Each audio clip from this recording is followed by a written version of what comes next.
নমস্কাৰ, আসাম টেকৰ নতুন ভিডিঅ'লৈ আপোনালোক সকলোকে স্বাগতম জনাই আৰম্ভ কৰিছোঁ আজিৰ প্ৰথমটো খবৰ। বৰ্তমান কেনে আছে জুবিন গাৰ্গৰ স্বাস্থ্য? ঘৰলৈ কেতিয়া যাব জুবিন? স্বাস্থ্যৰ উন্নতি ঘটিছে অসমৰ হাৰ্টথ্ৰ'ৰ জুবিন গাৰ্গৰ। গুৱাহাটীৰ আয়ুষ চন্দ্ৰা হাস্পতালৰ এটা বিশেষ কোঠাত ৰখা হৈছে শিল্পীগৰাকীক। জুবিন গাৰ্গৰ শেহতীয়া স্বাস্থ্যৰ ক্ষেত্ৰত আয়ুষ চন্দ্ৰা হাস্পতালৰ কৰ্তৃপক্ষই জানিবলৈ দিয়া মতে কালিৰ পৰা তেওঁৰ স্বাস্থ্যই যথেষ্ট উন্নতি ঘটিছে। ৰক্তচাপৰ কিছু খামখেয়ালি আছে যদিও ঔষধৰ দ্বাৰা সকলো ঠিক হৈ যাব। জুবিনৰ তেজৰ পৰীক্ষা কৰাৰ পিছত ৰিপৰ্ট আহি পোৱাৰ লগে লগে চিকিৎসকসকলে চিকিৎসা আৰম্ভ কৰিছে। চিকিৎসকৰ মতে এই মুহূৰ্তত ভয়ৰ বিশেষ কাৰণ নাই। তেওঁ সম্পূৰ্ণ সুস্থ হৈ উঠাৰ বাবে জিৰণিৰ প্ৰয়োজন। ৰাতিপুৱাৰ পৰা জুবিনে সাধাৰণ খাদ্যও গ্ৰহণ কৰিছে। জুবিনৰ ৰাতিৰ টোপনিও ঠিকেই আছিল।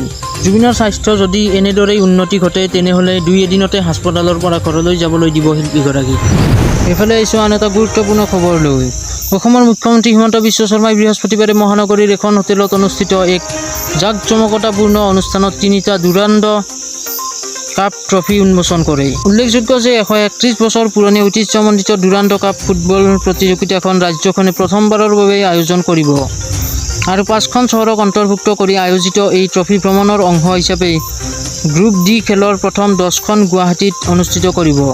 যিহেতু 10খন খেলৰ প্ৰথম স্থান হিচাপে গুৱাহাটীক বাছনি কৰা হৈছে। উন্মোচনী অনুষ্ঠানত লেফটেনেণ্ট জেনেৰেল কে ৰেপছৱাল, SM, VSM, chief of staff, eastern command আৰু দুৰান্দ আয়োজক সমিতিৰ অধ্যক্ষ lieutenant general KC Panchanathan, ABSM general officer commanding in chief area 101 আৰু major general Vikas Saini, SM, VSM, GOC 51 area উপস্থিত থাকে।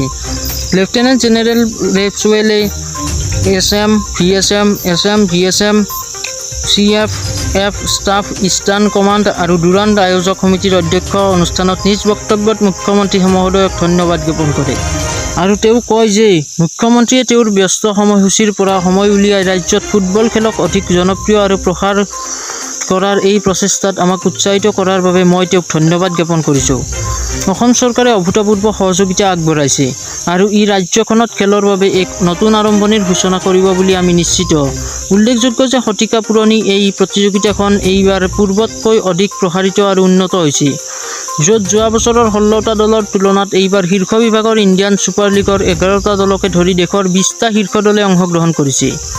গুৱাহাটীত অনুষ্ঠিত খেলসমূহ 17 আগষ্টৰ পৰা 4 ছেপ্টেম্বৰ 2022লৈকে মহানগৰীৰ ইন্দিৰা গান্ধী এথলেটিক ষ্টেডিয়ামত অনুষ্ঠিত হ'ব। 3টা ট্ৰফি, দুৰান্দ কাপ, এটা ৰলিং ট্ৰফি আৰু মূল পুৰস্কাৰ। চিমলা ট্ৰফি, এটা ৰলিং ট্ৰফি আৰু প্ৰথমে 1904 চনত চিমলাৰ বাসিন্দাসকলে প্ৰদান কৰিছিল আৰু প্ৰেছিডেণ্টছ কাপ স্থায়ীভাৱে ৰখাৰ বাবে আৰু প্ৰথমবাৰৰ বাবে 1956 চনত ভাৰতৰ প্ৰথম ৰাষ্ট্ৰপতি ডক্টৰ ৰাজেন্দ্ৰ প্ৰসাদে উপস্থাপন কৰিছিল। পঞ্চ চহৰ ভ্ৰমণত আছে 19 জুলাই 2022 তাৰিখে এই ভ্ৰমণৰ আৰম্ভণি কলকাতাৰ পৰা হৈছে আৰু দুদিন গুৱাহাটীত থকাৰ পিছত মণিপুৰৰ ইম্ফললৈ যাব, যি এই বছৰত প্ৰথমবাৰৰ বাবে আয়োজক হ'ব।